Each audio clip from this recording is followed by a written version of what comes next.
Lundi 11 janvier, le thermomètre affiche -7 degrés. Il est 7 heures du matin, le jour est encore loin. C'est ainsi que pourrait commencer un bon polar. Mais non, c'est bien du vignoble que nous allons parler et d'une vendange assez particulière et inhabituelle dans le vignoble alsacien. Une vendange qui nous amène au domaine Jean-Louis et Eric Cam. On aime bien, on a fait un peu des cuvées différentes et puis là on avait, là ça fait la 3e fois qu'on fait cette cuvée, donc une cuvée en cryoconcentration, donc un bain de glace si on veut. On travaille toujours sur une parcelle, sur les coteaux granitiques, Du côté de la chapelle. à côté, juste au-dessus de la chapelle. Donc on est sur du Gewürztraminer, donc une parcelle qui a une petite quarantaine d'années, donc sur une vigueur plutôt équilibrée, où l'état sanitaire est généralement assez sain, les peaux sont épaisses. Et où il y a très peu de pourriture noble qui s'installe, où on travaille beaucoup sur le dessèchement en fait de la baie, quoi.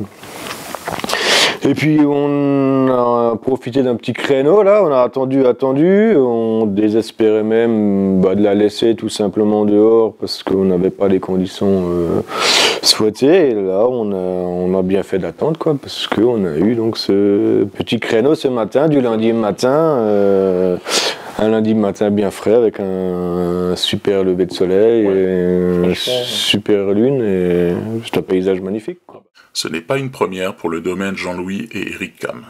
En effet, la première vendange en cryoconcentration date de 2009 et la deuxième en 2016.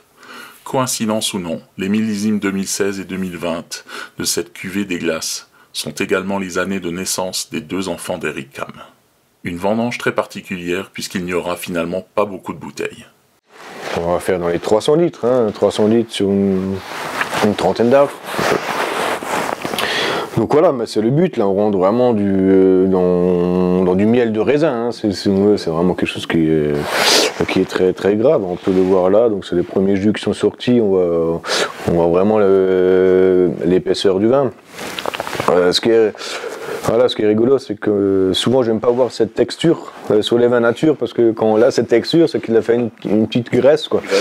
Et c'est vrai que là c'est pas le cas, mais du coup c'est vraiment la concentration qui fait ce côté huileux et riche, quoi. Cette vendange et cette cuvée seront exceptionnelles à bien des égards, la date des vendanges étant la plus évidente.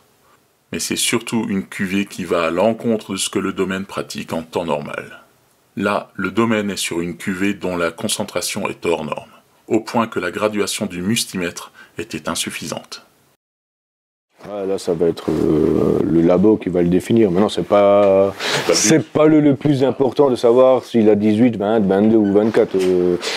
Il faut se regarder si l'acidité est assez riche aussi, si la complexité, si la texture est bonne, si le squelette, signature cam, ouais. Je sais pas si c'est un gage de qualité, mais voilà. En tout cas, ouais, c'est vrai que c'est des vins très particuliers, c'est des vins qui sont pas forcément immensément présents sur le marché. C'est comme une risque de perte de récolte. C'est des risques. Il faut s'embêter à tout nettoyer, ressortir le pressoir, à tout désinfecter, tout le tralala, quoi. Mais ça fait partie du côté du métier que j'aime bien et pas rentrer dans une espèce de routine, quoi. Il ne vous reste plus qu'à préparer vos agendas et rendez-vous dans 2 ans pour découvrir et acheter cette cuvée des glaces 2020.